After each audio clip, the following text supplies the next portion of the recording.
Well, good afternoon, everyone. It is a real pleasure to welcome Foreign Minister Bárcena to the State Department, the United States, on her first visit in this capacity. Alicia, thank you for, not just for being here, but thank you as always for the quality of our conversation, our exchange. One of the things I mentioned in our meeting is in the 30 or so years that I've been engaged in foreign policy and these issues, I don't think there's been a time when we've had stronger partnership and collaboration between Mexico and the United States. And that's at a time when the multiplicity of issues and their complexity is also greater than ever before. So it's something that we deeply value, and we've had the opportunity to speak on the phone several times since Alicia has taken on this post. But I'm so grateful for today and being able to spend time in person.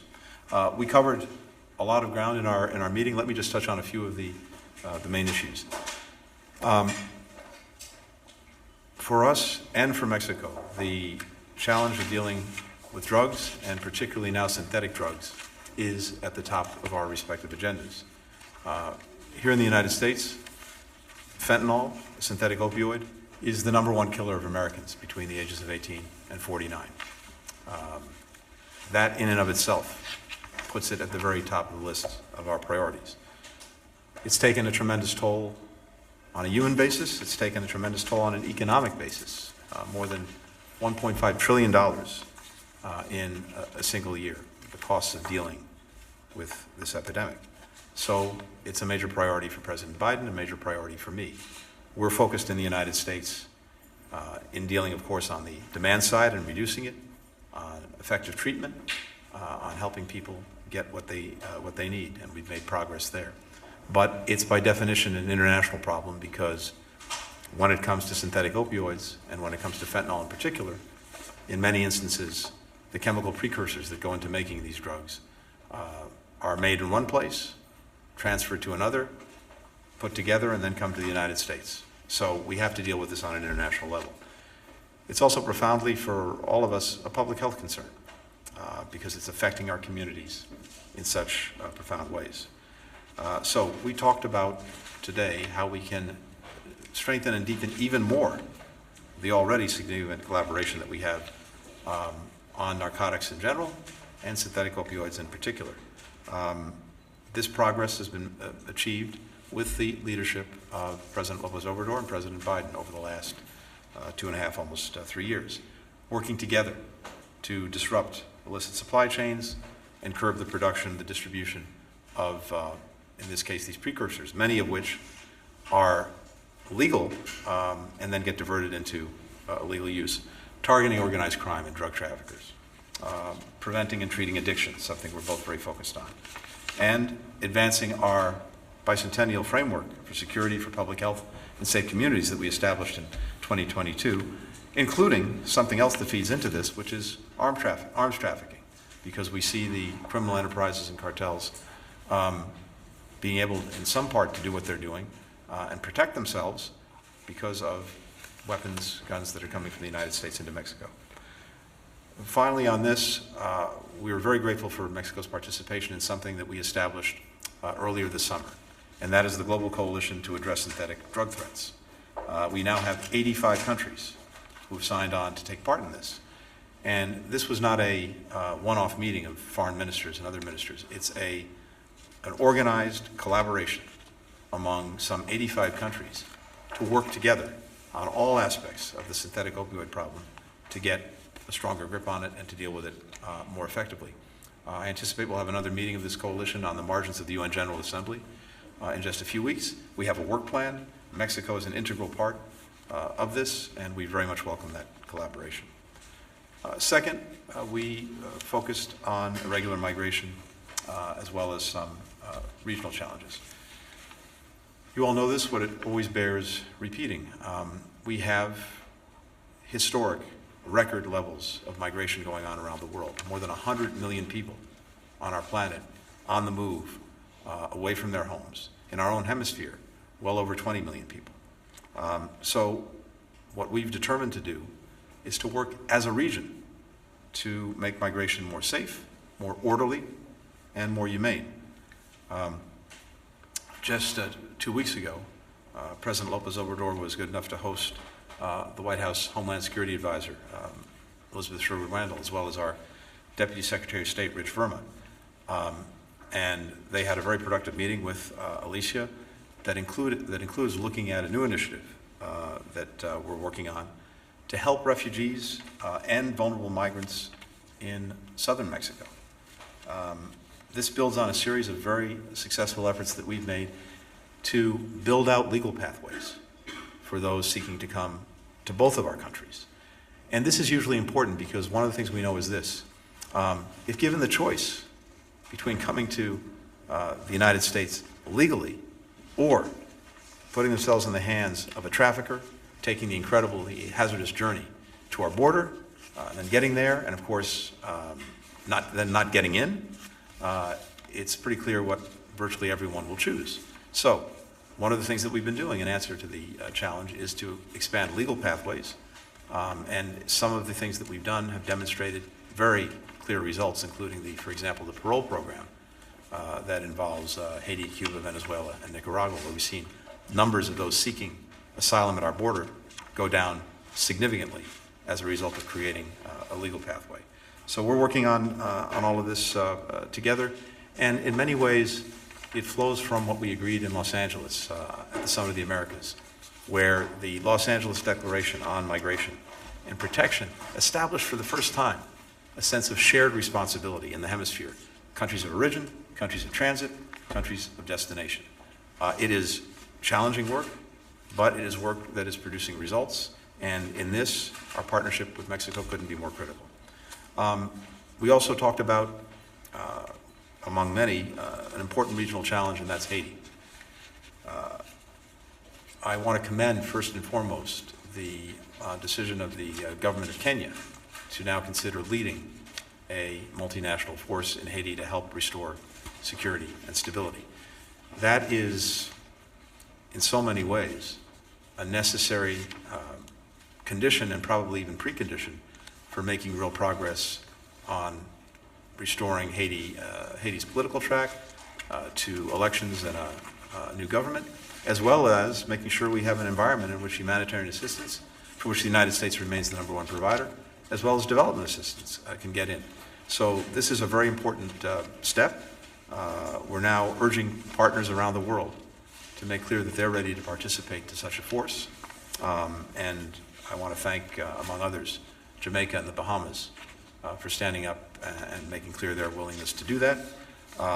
We're working on our own significant financial contribution, and we hope to carry this forward in the weeks ahead. It's the best way, we think, to get it helping reestablish security in Haiti and creating space for the country to move forward.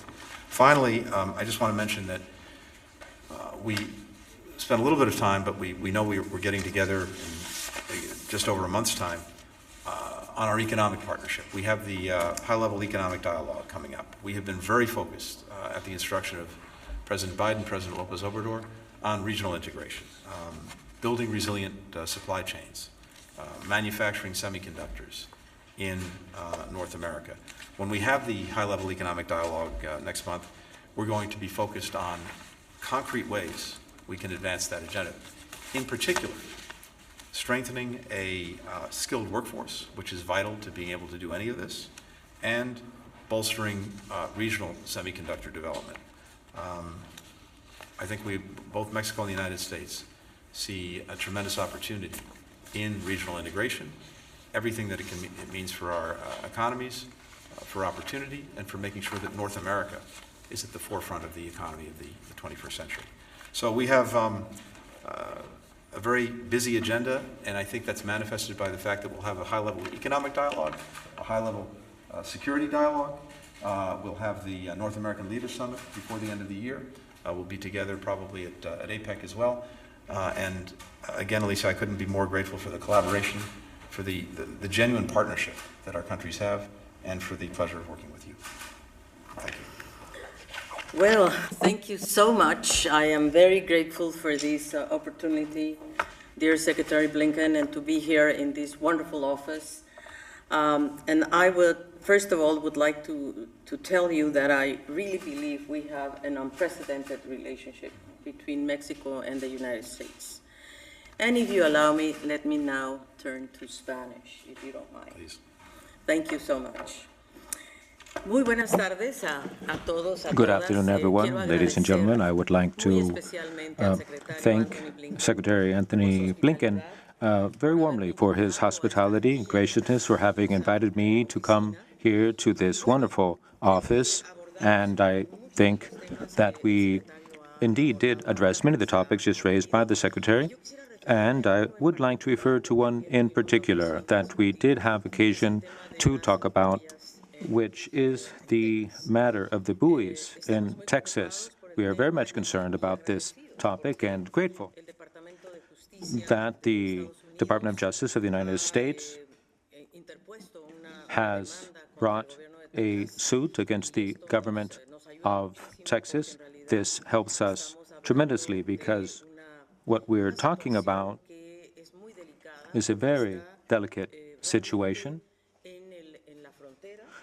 on the border, on the Rio Grande, Rio Bravo, as we call it, but most of the buoys are on the Mexican side. The International Commission of Water Borders on both sides has undertaken very important field work, and along with the suit that was brought by the Department of Justice, I think that we will be able to find a solution for the time being.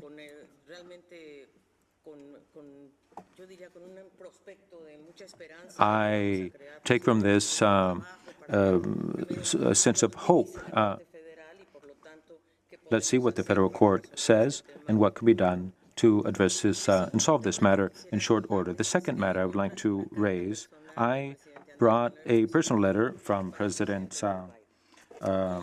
Andrés López Obrador for President Joe Biden, in which we recognize the enormous work that we are doing together, especially on a topic that is of concern. This was the first thing addressed by the Secretary, and I would just reiterate Mexico's commitment to work jointly on what I would call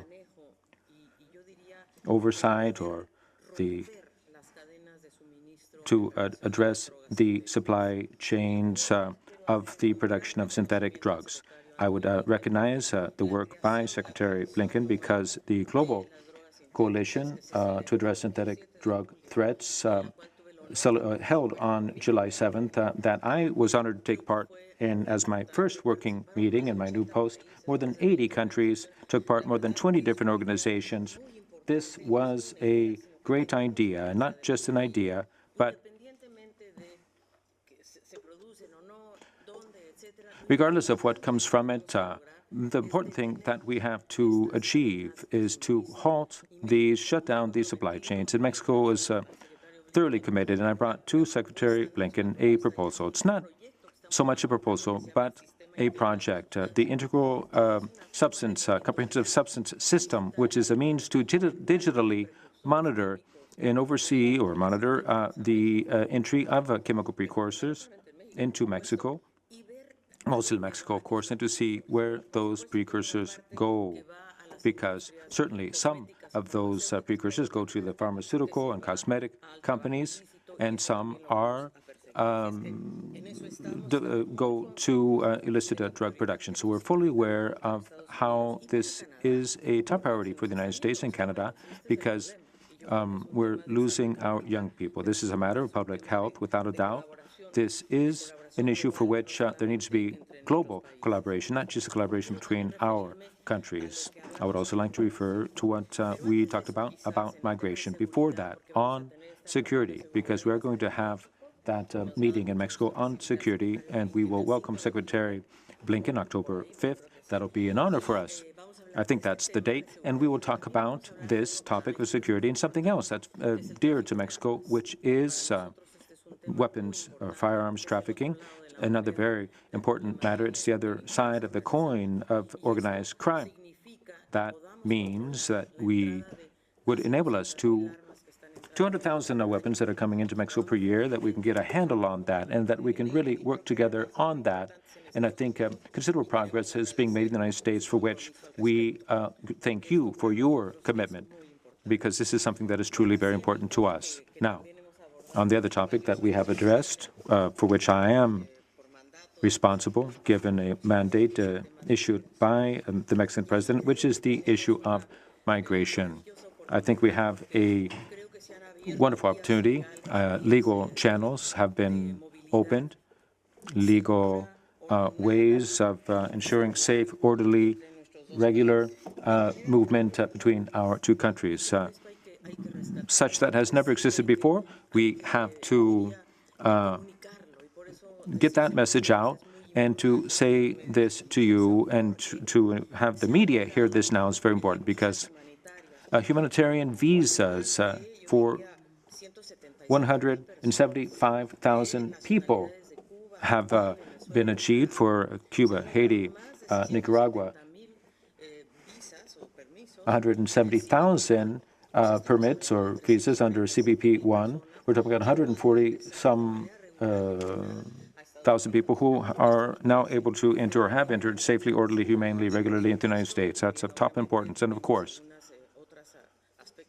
there are some other worthwhile aspects that we've talked about. For example, temporary work permits, which is another topic, as well as student visas, and of course, the one under the free trade agreement, which perhaps warrants being broadened to include some professions that the private sector is clamoring for.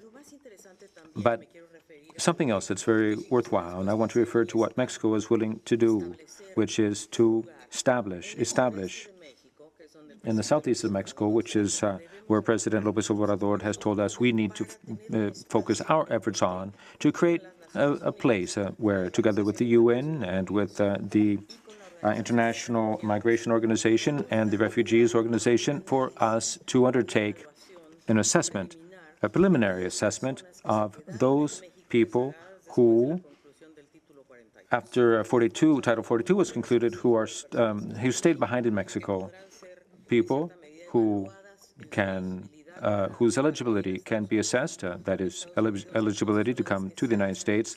Once that review is done by the UN agencies, then they can be sent to consular services can be sent to them to see which of them can come to the United States.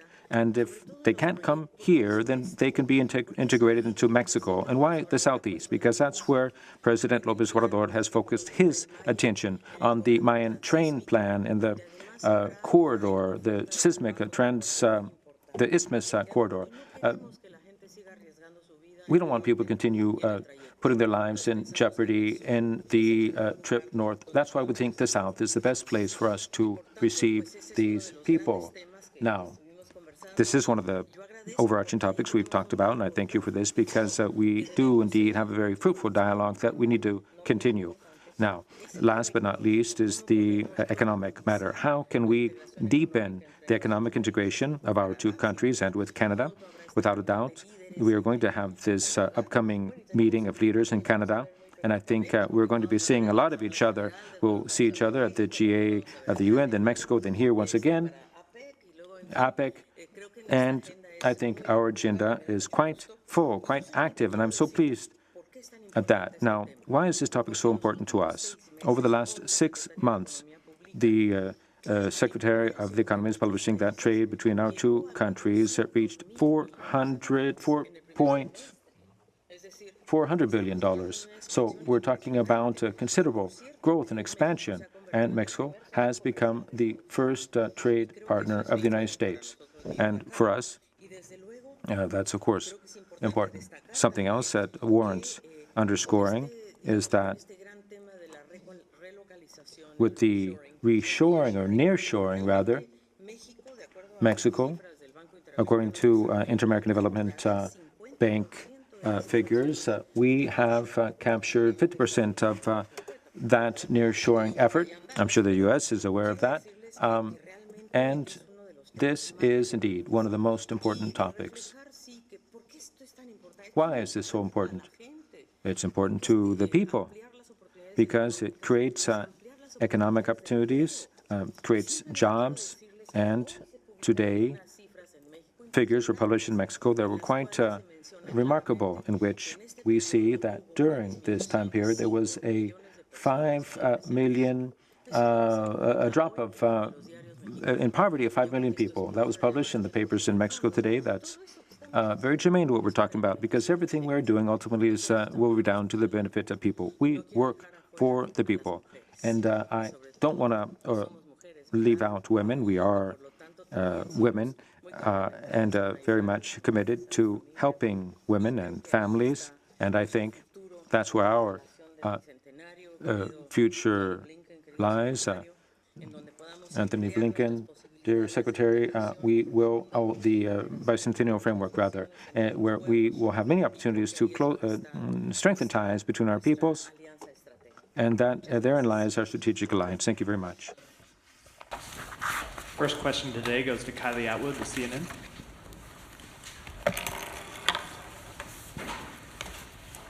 Good afternoon. Thank Kylie. you so much. Madam Foreign Secretary, I'll start with you as the visitor here.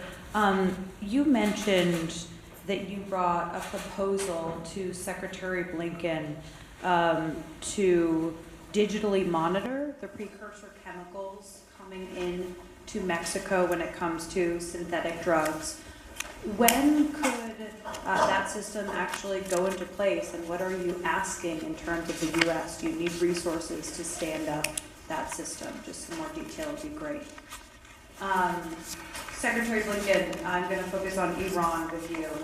Has anyone in the U.S. government had contact today with the 5 Americans who were imprisoned in Iran and have been moved to house arrest? Can you give us any update as to how they're doing mentally and physically? And then there's a lot of questions about what is going to happen as part of this deal over the course of the next few weeks here. Iran is saying that there are 5 prisoners in the U.S. that are going to be released. Can you confirm that that is the case? When will they be released? There's also, we've reported some conversations about the $6 billion of Iranian funds in South Korea that will potentially move.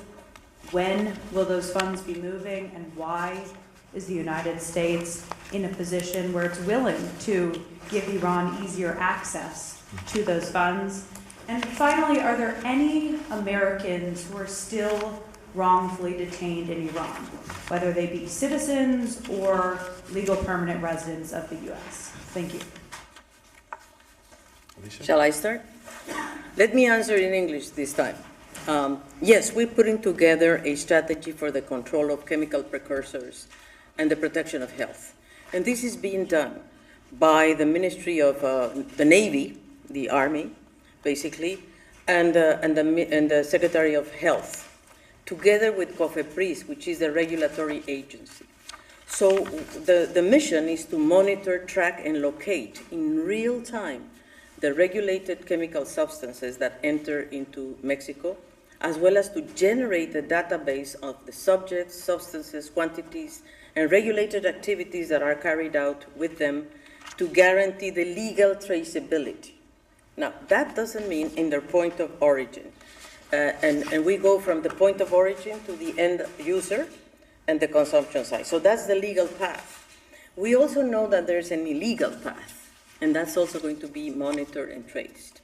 That's a little bit more difficult, but we're pulling together a system which is digitalized, and I think the aim, and when I say we're putting as we speak, I mean this is a system that is now being in certain way tested, but you know the most important thing is that in the ports of entry, basically in the coasts of Mexico, we have they have established laboratories, specialized laboratories, to make sure that all this is carefully tracked, because the precursors are chemicals that are difficult. And we started with 4, and we are in 72, I think now, tracing 72 precursors, because they change very rapidly, you know.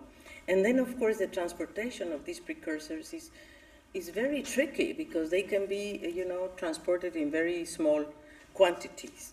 But anyway, but what I want to say is, yes, the system is is being, I mean, we have a system already, but now the digital system is the one that is being now put forward. And the aim is to have 2 points of entry only, the legal entry, only 2. One in the Pacific and one in the Atlantic. That's, I hope I answered your question. Carly, with regard to the 5 Americans who are being wrongfully detained in Iran, first, it's a positive step that they were released from prison and sent to home detention. But this is just the beginning of a process that I hope and expect will lead to their return home to the United States. As you've heard me say many times, I have no higher priority than looking out for the security, safety, and well-being of Americans around the world, and in particular, doing everything that we possibly can to bring home those who are being wrongfully detained in a number of countries, including in Iran. In this case of the 5, their detention in prison in many cases predates this administration, so it's been going on for a long time. 1 has been incarcerated wrongfully in Iran for 8 years. So this is a positive step. But I don't want to get ahead of its conclusion, because there's more work to be done to actually bring them home. My belief is that this is the beginning of the end of their nightmare, and the nightmare that their families have experienced. I'm also not going to get into any of the details about what we're doing or engaged on, because I don't want to jeopardize the completion of this process and the return home of our fellow citizens. Let me be clear about a couple of things, though. In any event, in any respect, Iran will not be receiving any sanctions relief. And in any instance where we would engage in such efforts to bring Americans home from Iran, Iran's own funds would be used and transferred to restricted accounts, such that the monies can only be used for humanitarian purposes, which, as you know, is permitted under our sanctions. There's an exemption for humanitarian that's there from the start. We will continue to enforce all of our sanctions. We will continue to push back resolutely against Iran's destabilizing activities in the region and beyond, including now in supplying Russia with drones for its war of aggression against Ukraine.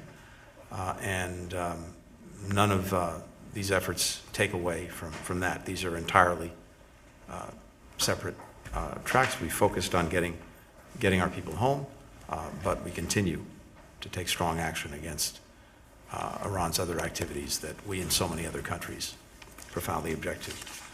The State Department has been in contact with the 5 Americans. We spoke to them today. I think they're, needless to say, very happy to be out of prison, but we want to make sure that we complete this process and bring them home to their families. I've spent a fair bit of time with the families over the last 2.5 years. I know what this has meant to them, the separation from their loved ones, the questions every single day about their well-being, and the unanswered questions about when they'll come home. Well, now we're on a track to do that, but we need to finish this process. Any Americans still in Iran in prison? I'm not aware of anyone beyond the 5 that we're talking about. No permanent residents. So again, I'm not aware of any beyond the 5 American citizens. Next question goes to Jim Kassan, La Jornada. Thank you, both secretaries. I'm wondering about the buoys in the Rio Grande, and particularly the U.S. government has said they're illegal. The Mexican government has said some of them are on Mexico's side. Why hasn't the U.S. government just taken a step to have them removed from the river if they're on the U.S. side? And why hasn't the Mexican government taken a step to remove them if they're on the Mexican side, rather than let them sit there where they're obviously injuring lots of people? From my perspective, simply put, we're a country and a government that proceeds by rule of law.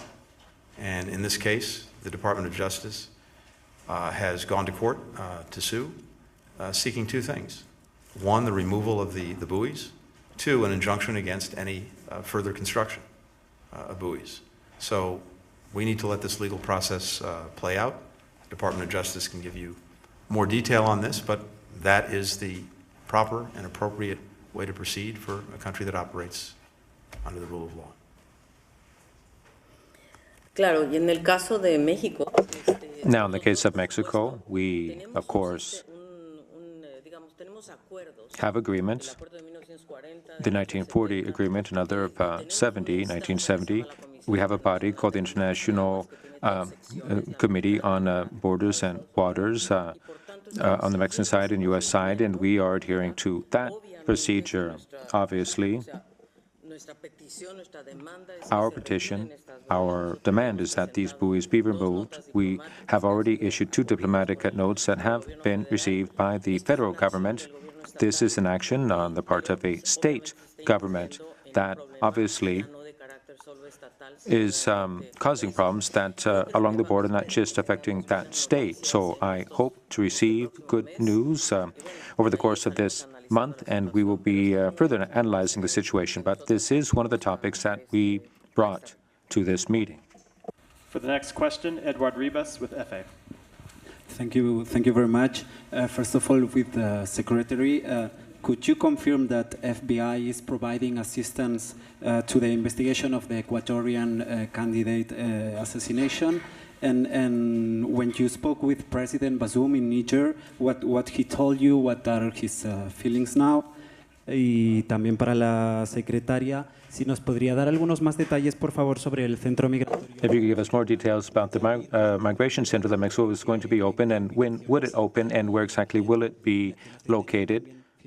And lastly, on the issue of Ecuador, if you are aware of any ties or have ties been confirmed with the Sinaloan cartel. Thank you very much. With regard to the FBI in Ecuador, I really refer you to them. It's not for me to speak to that, so I'll let them speak to what they're doing or not doing.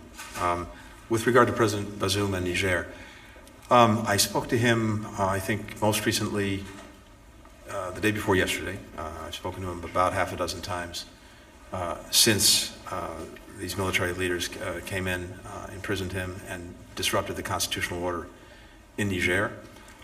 We have deep concern for him, for his family, for his security and well-being.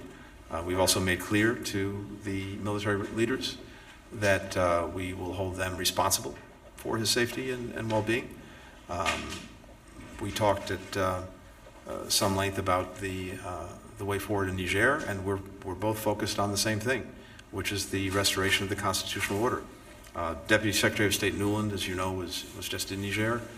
She had an opportunity to speak directly to the military leaders who've undertaken this action and made clear to them the imperative of restoring constitutional order, as well as everything that's at risk if they don't. As significantly, ECOWAS, the organization that brings together West African countries, is playing a lead role in making clear the imperative of the return to constitutional order, and we very much support ECOWAS's leadership and work on this. Alicia. Bueno, muchas gracias. Tus dos preguntas. I thank you for those 2 questions. The first one regarding what topics we're going to be addressing in that facility that we will be opening in the southeast of Mexico. There are a number of things we have to first define. First, this is to assist a defined population, 4 different nationalities: Cuba, Nicaragua, Venezuela, Haiti. People who were left behind after the conclusion, the lifting of Title 42, that is, who are still in Mexican territory. Number 2, this is temporary to solve these people's problem, and this is going to be a facility that will be operated, run by the International Migration Organization of the UN and the Refugee IMO. And they're going to conduct a pre-screening, and once we know whether they are eligible, then we will make available, that is, a U.S. consular service is going to then define of that group who will be allowed to come into the United States under a work visa. Those who cannot come to the United States, we will take charge of them in two ways. First, we will integrate them into our economy, and that's why we say the Southeast, because there are projects underway in which there is a need for labor, and we think that we can avail ourselves of that labor or insert them there. Now, what other opportunities can emerge from this? Another option is for them to go back to their countries, with the exception of Haiti. As regards Ecuador, we are very much concerned, afflicted by what is happening there. President López Obrador already referred to that today. I spoke with the Foreign Minister of Ecuador to express our concern. The same thing happened in Mexico in 1984, in which one of the candidates, Donaldo Colosio, was killed. We know what they're going through right now, 94 rather, and we offered whatever support Ecuador requires of us. And the final question goes to Maria Molina with NTN 24. Thank you. So, as we speak, these criminal groups are growing in the region, are working together in the region. In Ecuador, apparently, the Cartel de Sinaloa had connections with the criminal group that had threatened Mr. Villavicencio. Also, Colombians were detained, were captured after this murder. Like, what is your approach between the U.S. and Mexico to work as a region against these criminal groups? And also, Secretary Blinken, these groups are also being fueled, financed by cocaine. And suddenly cocaine doesn't seem to be part of the picture anymore. It's like fentanyl is very important, but these groups are also being financed by cocaine.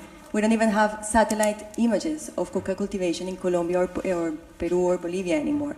So how are you working together against these groups? Shall I? Bueno, muchas gracias por tu pregunta. Thank you for that question. There is no evidence exactly pointing to what's happening in Ecuador. It's a bit early for us to make any type of assertion.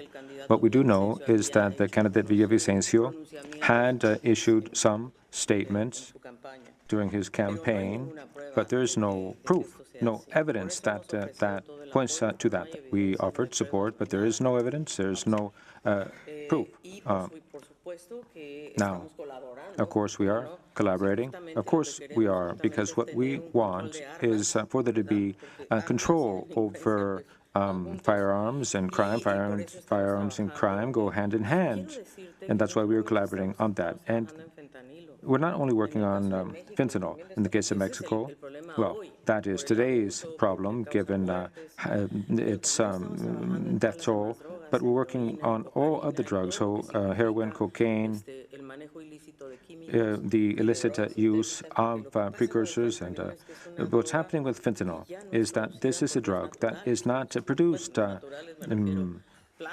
by plants in a natural means. This is very complicated synthetic drug, and that opens up a whole new universe of things. We are collaborating in every way we can. So the matters of security are tied together. Yes, the supply chains for synthetic drugs and non-synthetic drugs, reining that in, and of course the trafficking in weapons is something that also concerns us. Thank you. We have an enduring focus on other drugs, notably cocaine, heroin. As the minister said, that remains very much front and center in our focus and in the work that we're doing together with countries in the hemisphere, including notably Colombia, where we have a long record of working together effectively to deal with this. When I was in Colombia meeting with President Petro, we reconfirmed our focus, collaboration, which goes forward effectively to this day to deal with drugs like cocaine and heroin. And we have programs here at the State Department that continue day in, day out to reinforce the work that authorities are doing in countries, including Colombia. We have very strong collaboration between the United States and Mexico on trying to deal with the cartels themselves. And one of the things that we've seen is that some of these cartels are moving from plant-based drugs to synthetic drugs for a whole variety of reasons, not the least of which is that when you can do something in terms of producing a synthetic opioid in a room the size of this one and produce millions of pills, you can see how that can be an unfortunately very effective way of conducting your business. And given that what's smuggled is also pretty small in size, the incentives for some of these organizations moving into synthetic opioids are great. So we have to deal with that. The United States has been the canary in the coal mine on synthetic opioids in our hemisphere. It happened here first. But unfortunately, we are not last. And so we see a significant increase in the use and deaths from fentanyl in a number of other countries in our hemisphere. And we see that these cartels are trying to make markets because our own market is now so saturated in Europe, in Asia, and other places. But again, this does not take away from the traditional focus, if you want to call it that, on other plant-based drugs. We have to, and we are doing both. Alicia, of course, is exactly right about the importance of getting at every angle of this. One of those angles, and I mentioned this earlier, is on arms trafficking, illegal arms trafficking. And here, the United States is very conscious of the need to meet our responsibilities in working to curb that trafficking. We now have new laws in place that make trafficking across borders a federal crime. We have new authorities that we're using.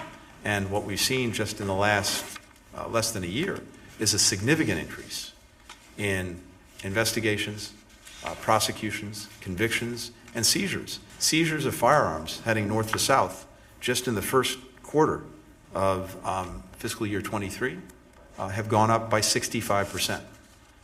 That is evidence of our commitment and also evidence of some results. But it's a massive challenge and one that we're at every day. And I agree with you that always looking for ways to strengthen collaboration, including among multiple countries, makes sense. It is something that we do, and we're always looking at ways to strengthen that collaboration. Thank you. One more on that issue of the arms trafficking. Thank you all. Can I just add one thing? Please. Muy rápido. Hay que enfocarnos en las causas. We have to focus on the causes, the root causes. This is a public health problem, and we're also addressing it that way. I just wanted to add that, and also to say that we are more than willing to collaborate on the matter of Haiti. So, as soon as the UN resolution is issued, Mexico will speak to that.